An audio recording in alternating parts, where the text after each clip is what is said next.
বন্ধু তুমি ভালো, তুমি তো চাঁদের আলো। আমি মনে হয় বামুন হয়ে চাঁদেই হাত বাড়াই। ঝলসে যাবো জানি, মানছে না মন খানি। পাবো না জেনেও মিছে মিছে কেন তোমাকেই ছুতে চাই। আমি কেন বারবার প্রেমে পড়ে যাই। ও মা, এটা আবার কি? এটা তো মনে হয় চকলেট। ধরে দেখি তো। চকলেটের মতোই তো দেখাচ্ছে ওদিক থেকে গেল। ঘেরানটাও আর চকলেট চকলেট খেয়ে নি। আরে, বুঝতে পারতাস না আমাকে টানছে কে? এই তো। আহ, কি ঘেরান, কি সুস্বাদু খাবার। এই টম, কি খাচ্ছিস? আমাকে একটু দে না। আর জরে আমাকে একটু দে ভাই, আমি খেয়ে নি। এরকমের কামড়ে কামড়ে খাবো, এরকমের খাবো। অনেক স্বাদ। এত খাবার, এত মজা, আমার অনেক ভালো লাগতেছে খাবার। খেতে খেতে আমাদের জেরি অসুস্থ হয়ে পড়লো।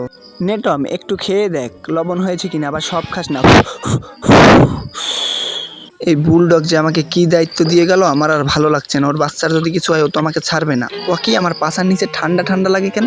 হ্যাঁ, আমার পাছায় রং লেগেছে। এরে আল্লাহ, এই বুলডগের বাচ্চা যদি ওকে আগের রূপে ফিরিয়ে না আনতে পারি, তাহলে বুলডগ আমাকে ছাড়বে না। তোকে বাঁচতেও দিব না টম। তাড়াতাড়ি ধুয়ে ফেলি, তাড়াতাড়ি সাবান দিয়ে ওকে ধুয়ে ফেলতে হবে, যেন বুলডগ আমাকে না মারতে পারে। হ্যাঁ, ও কি হলো? এই এতক্ষণ রং দিচ্ছি ওর গায়ে, এবার কি হবে? ও বাবা, এটা ওর কি অবস্থা হলো? তাড়াতাড়ি ওকে ধুয়ে ফেলতে হবে, বুলডগ দেখলে আমাকে ছাড়বে না।